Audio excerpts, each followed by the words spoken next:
आजकल गुम हो पाते हो? हाँ, हो जाता हूँ मैं। सच्ची? हाँ हाँ, आपको पता भी नहीं होगा, कई बार मैं आपके सामने था लेकिन आपको नजर नहीं। इंस्टाग्राम है, हाँ, सो वो आप अपना फोटो देख लेता हूँ। क्या? हाँ, कमेंट भी मैं देख लेता हूँ, DMs स्पेशली जब गालियाँ पड़ती हूँ देख लेता हूँ।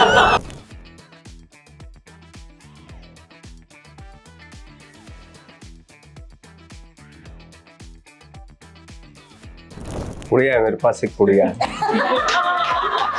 वो खाता हूँ उसके ऊपर पानी को, या 2-4 गालियाँ सुन लो इंटरनेट पे अपने बारे में। तो वाइफ बोलती है कि यार, या गर्लफ्रेंड बोलती है कि कहाँ यार, मेरे लिए क्या टाइम, तुम तो ज़्यादातर बिजी रहते हो, ये है वो, खत्म करो यार, छोड़ो, डिसीजन ले लो, खत्म करो, डिसीजन ले लो। या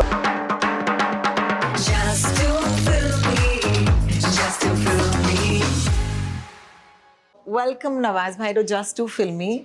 जब मैंने ये शो शुरू किया था, you were one of our first guest. आपके साथ एक पॉडकास्ट हमने किया था 1 साल पहले, और हमें ये बात पता है कि this is your birthday month, so I hope that you are having a good time. मैं ये जानती हूँ कि आप रात को शूट कर रहे हैं और दिन में प्रमोट कर रहे हैं। नींद कहाँ पूरी होती है स्टार्स की, प्लीज़ हमें समझाइए। हाँ, नींद तो पूरी नहीं हो रही, रात भी मैं शूट कर रहा था, और कोइंसिडेंटली ऐसा हुआ कि ऐसी जगह पे प्रमोशन हुआ कि मैं 2-2 फिल्म की शूटिंग कर रहा था।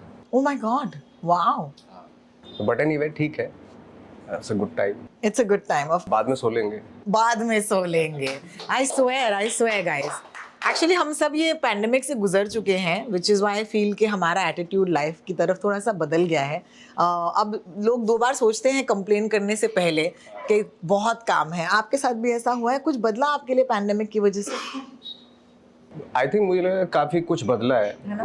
हाँ, मैंने सोचा था कि मैं थोड़ा कम काम करूँगा और आराम ज़्यादा करूँगा, बट ऐसा हो नहीं पाया। But hopefully may be next year से मैं शुरू करूँगा ये, कि 2 साल में 1 आध फिल्म कर ली, 2 फिल्में कर ली। बिल्कुल। Gustavo Fernandes is a fascinating character. For the ones who watch the film, आप जानते ही हैं, it's a very interesting character because ये आदमी जो है, you don't feel कि ऐसे लोग आज मिलेंगे आपके आसपास, because थोड़ी सी करप्शन सब में है ना, थोड़ा सा करप्शन सब में आ जाता है, लेकिन ये आदमी की रीढ़ की हड्डी इतनी स्ट्रांग है। क्या ये वजह थी आपको इस कैरेक्टर के करीब जाने का? हाँ, ये भी था, और एक मैडनेस थी उनके पास जो अभी भी है, अभी जिंदा। वो मुंबई में एक छोटे से घर में रहते हैं, रूम में रहते हैं, एक ही रूम है तो, लेकिन कंप्रोमाइज़ नहीं किया उन्होंने अपने डिसिप्लिन से, अपनी जो भी उनका अपने थॉट से, अपने तो इसलिए मुझे ज़्यादा इम्प्रेस किया उनका जो फिलॉसफी है लाइफ की, उसको लेके कभी कंप्रोमाइज़ नहीं किया उन्होंने। भले उनको बहुत छोटे से उसमें रहना पड़ रहा है, कई सालों से रह रहे हैं, अकेले रह रहे हैं, कोई जानता भी नहीं था उनको। और मुझे ऐसे लोग ज़्यादा अच्छे लगते हैं कि जो बहुत ही शो ऑफ नहीं होता जिनका, लेकिन अपने ड्यूटी के लिए, अपने अनुशासन के लिए, डिसिप्लिन के लिए, अपने काम के लिए बहुत ऑनेस्ट होते हैं। बिल्कुल बिल्कुल। आई फील कि ये फिल्म जो है एक कहानी है, अ रियल लाइफ स्टोरी, जहाँ पर Gustavo Fernandes is customs officer, जिन्होंने एक 1500 करोड़ स्कैम जो है उसे रोकने की कोशिश की। The film is not so much about जिस द स्कैम को रोकना, it's about the impact, and I think that's what I love about the film, कि उनका क्या होता है जो सच बोलते हैं, and what's the price you pay for saying the truth. And I think that वो एक बहुत इंटरेस्टिंग एंगल है, बिकॉज आई फील कि बचपन में हमसे कहा जाता है कि सच बोलो, है ना? और फिर जब आप सच बोलते हो उसके कॉन्सिक्वेंसेस होते हैं। कि इस बारे में आपके विचार क्या हैं? मेरे विचार तो बहुत है, और जैसे आपने कहा कि बचपन से हमें सिखाया जाता है, जब स्कूल कॉलेज की दीवारों पे लिखा रहता था ना कि सच बोलो, ऑनेस्ट रहो, सदाचार रहो, तो उसको देख के, पढ़ के ना, अंदर से कहता था कि यार हाँ, होना चाहिए ऐसा इंसान को। तो ऐसा बनने की कोशिश की, लेकिन धीरे धीरे उसके रेपुटेशन जो भी झेले, फाइनली जो मैंने सच बोलना शुरू किया, उसके बाद मैंने झूठ बोलना शुरू कर दिया, और फाइनली जब बोलना शुरू किया सच, मंटो के दौरान जब मैंने मंटो की, मंटो में मैंने कोई कैरेक्टराइजेशन नहीं किया, सिर्फ यही शर्त थी मेरी खुद से कि मैं अगर सच बोलूँगा तो मंटो कर सकता हूँ मैं। तो उस दौरान मैंने काफ़ी सच बोला और काफ़ी झेला भी। उसके बाद से फिर मैंने डिसाइड किया, नहीं, ज़रूरत के हिसाब से इतना भी सच मत बोलो कि आपकी मतलब लग जाए। White lies. कैसी लग रही हो नवाज जी? बहुत अच्छी लग रही हो। लेकिन हम जिस इंडस्ट्री में बिलोंग करते हैं, द ट्रूथ इज बहुत मुश्किल होता है as someone who watches movies and for a living. हर हफ्ते हम 2 फिल्में देखते हैं और पब्लिकली देखते हैं, और सबसे स्ट्रेस वाला मोमेंट होता है जब आप फिल्म से बाहर निकलते हो और लोग आपसे पूछते हैं आपको फिल्म कैसे लगी। ओ माय गॉड, वो वाला सिचुएशन जो है आपके साथ हुआ है कि आपको फिल्म अच्छी नहीं लगी और आपको झूठ बोलना पड़ा? हाँ, झूठ बोलना पड़ता है, बट एक चीज़ अच्छी लगती है मुझे, जो सच और झूठ के बीच में, जब देखो रियल लाइफ में तो मैं सच नहीं बोल पाता हूँ, लेकिन जब कैरेक्टर मिलते हैं उसका सच बोलने का मौका मिलता है। इसलिए एक्टर्स जो है ना वो बहुत ब्लेस्ड हैं, उनको चांसेस मिलते हैं कि जो कैमरा है उसके सामने आप कितना सच्चाई के साथ अपने आप को रख सकते हो। एक मोमेंट होता है। इसलिए मैं जब भी कैमरे के सामने हो तो मैं कोशिश करता हूँ कि इस कैरेक्टर का कितना सच हो सकता है और नवाज तो कितना ऑनेस्ट हो सकता है, क्योंकि ये अपॉर्चुनिटी है मेरे साथ। बिल्कुल बिल्कुल। वो एक टाइम हम लोगों को मिलता है जहाँ पे हम कैरेक्टर का सच बोलते हैं, बाकी सब झूठ बोलते हैं। रियल लाइफ में मैं झूठ बोलता हूँ। Oof, that's amazing. आईना और कैमरा कभी झूठ नहीं हमें पेश कर रहा है। आईना और कैमरा, हाँ, कैमरा पकड़ लेता है और कैमरा सिर्फ आपको नहीं देखता, आपके अंदर जो है उसको देखता है। कैरेक्टर को देखिए। बिल्कुल। I do want to ask you कि इस फिल्म में बहुत सारे, as I said, the film is not so much about कि ये जो एक थ्रिलर एस्पेक्ट है, even though film is thrilling, मेरे लिए जो इस फिल्म की बात जो रह गई मेरे साथ इज एक, कोई भी हीरो जो होता है, ओके, अगर आप देखें हमारे आसपास में, हमारे हिस्ट्री में जो हीरोज़ होते हैं, उनके निजी जीवन में क्या चल रहा होता है, क्योंकि वो बाहर के लिए हीरो हो सकते हैं लेकिन अपने निजी जीवन में वो विलन बन जाते हैं, क्योंकि आप बाहर को अहमियत देते हो, right? And there are some scenes guys between Nawaz and Priya Bapat and they are absolutely fantastic. Please इसके बारे में बात कीजिए, बिकॉज आई फील कि यहाँ पर कितना एक्सप्लोर करने को मौका मिला है एक्चुअली। आई थिंक जैसे आपने बताया कि लाइक प्रिया का नाम लिया, प्रिया बापट का, जब मैं उसके साथ सीन्स कर रहा था तो मुझे इतना आइडिया नहीं हो रहा था कि इसका फिल्म में कैसे निकल के आएगा। कभी कभी कुछ एक्टर होते हैं कि जब करते हैं तो ज़्यादा आइडिया नहीं होता, लेकिन जब फिल्म में आता है तो लगता है कि हाँ। जैसे दिलीप साहब के बारे में हम लोग सुनते थे कि वो जब शूटिंग कर रहे थे तो डायरेक्टर बोलता था यार ये दिलीप कुमार है, लेकिन लग तो नहीं रहे हैं कि ऐसा कुछ खास तो कर नहीं रहे हैं, तो ये तो नॉर्मल सा ही तो बोल रहे हैं ये। बट वो नॉर्मली बोलना ना, वो एक तरह के सच्चाई को रिप्रेजेंट करता है। जब वो फिल्म में आता है तब पता चलता है एक्चुअली। तो प्रिया के साथ ये चीज़ मैंने देखी, और क्योंकि क्या है ना, हर वक्त थिएटर करते हैं वो लोग, इतना थिएटर करते हैं कि वो हमेशा वार्म अप रहते हैं। मोस्ट ऑफ द एक्टर्स जो थिएटर से हैं वो वार्म अप रहते हैं। तो लाइक, और जैसे हमारी क्लाइमेक्स भी है फिल्म की, हमने ये नहीं कि अब कौस्ताब निकलेगा और बदला लेगा और सबको गोलियों से उड़ के मारेगा और ये वो सब, ऐसा कुछ नहीं है। क्लाइमेक्स से उसकी खुद से कन्फ्रंटेशन, एक ग्रेवयार्ड पे जब बैठता है, वो बैठने के बाद उसको बोलता है कि तुझे मालूम है, एक मरे हुए आदमी को बोलता है तुझे मालूम है कि मैंने तुझे नहीं मारा। तो वो जो उसका कन्फ्रंटेशन है उससे ग्रेव पे बैठ के, वो आई थिंक हमारी फिल्म की क्लाइमैक्स है, जो शायद बहुत सारे लोगों को पचना, डाइजेस्ट नहीं होगी, क्योंकि हम हैबिचुअल हो गए हैं कि हमारी क्लाइमैक्स जो है ना लार्जर देन लाइफ होनी चाहिए। बट हमने ऐसा बिल्कुल नहीं किया कि क्लाइमैक्स इसकी ये है, that's it. And I think the 2 actors जब एक सीन में होते हैं, एंड आई फील कि अगर दोनों एक्टर्स सक्षम हो तो उन एक्टर्स को ही मज़ा आता है यार। आई फील कि ये भी इम्पोर्टेंट। एब्सोल्युटली जब अच्छा एक्टर आपके सामने होता है तो वो कहीं ना कहीं आपको प्रोटेक्ट करता है।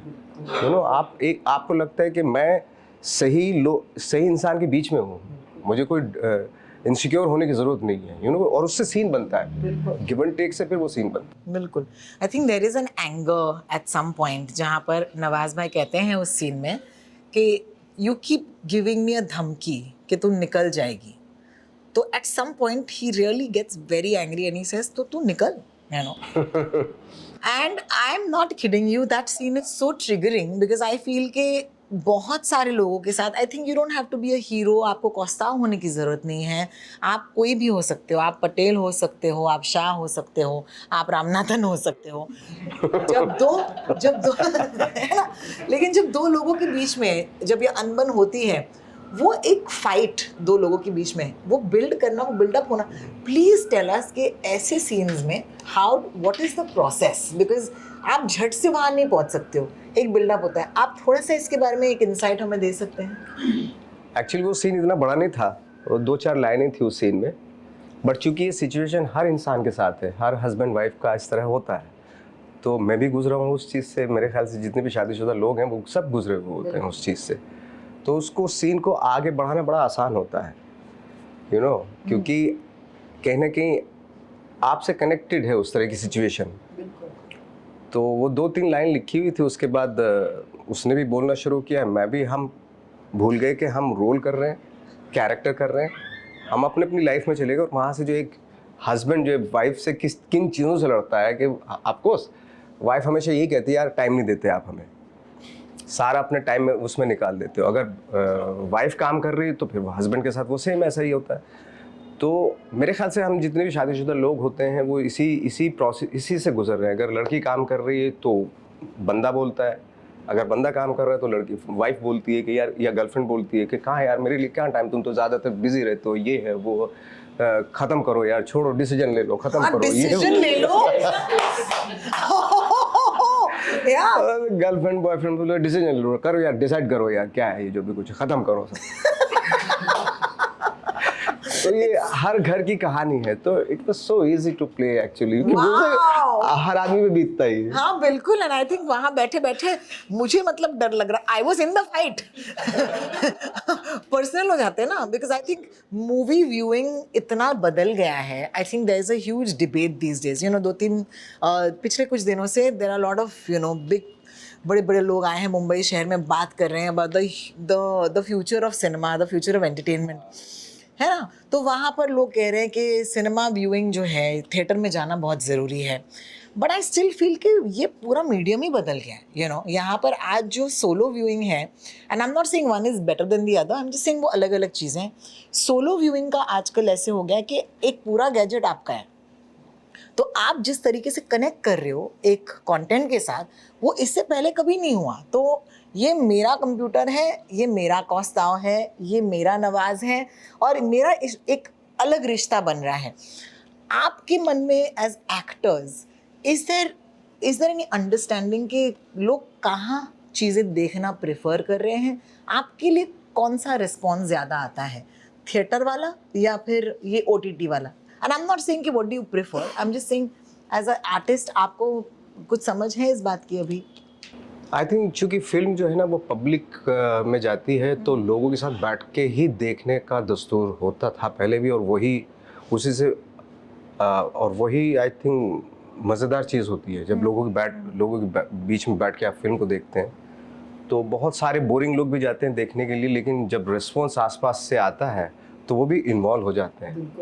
अकेले बैठने वाला जो है वो थोड़ा सा सिस्टम मुझे डाइजेस्ट नहीं होता. बट एक अच्छी बात यह है कि जो दौर इस वक्त पे चल रहा है कि जो कहना चाहिए कि जो मॉडेस्ट बजट की फिल्में हैं उनको रिलीज़ करना बहुत डिफ़िकल्ट है आज की डेट में, क्योंकि सब वो उस तरह की फिल्में ज़्यादा, इवेंटफुल फिल्में ज़्यादा रिलीज़ हो रही हैं. तो ये एक माध्यम है OTT जहाँ पे एक अच्छी फिल्म आप रिलीज़ कर सकते हो, और वो काफ़ी टाइम तक चूँकि उसमें रहती है, और काफ़ी वास्ट ऑडियंस है उसकी, बहुत सारे लोगों तो बहुत सारी कंट्री तक जाता है वो प्लेटफॉर्म. तो वो एक अच्छी बात है कि वो दोनों की अच्छी बातें भी हैं, और कुछ, और थिएटर में एज ए सेट कि थिएटर में देखना बड़ा मुश्किल हो गया, जहाँ इतना महंगा है कि एक आम आदमी शायद अफोर्ड नहीं कर सकता आज की डेट में. बिल्कुल. 2 चीज़ें इस दुनिया में हर आदमी करता है, चाहे वो कितना भी इंटेलिजेंट हो, कितना भी बेवकूफ़ हो, पैसा कमाना और शादी करना. तो उसने 9 मर्डर करने के बाद पुलिस स्टेशन पे जाके बोलता है मैंने 9 मर्डर किया है. तो वो पुलिस वाले बोलते हैं पागल है कि भाग यहाँ से, उसको भगा देते हैं.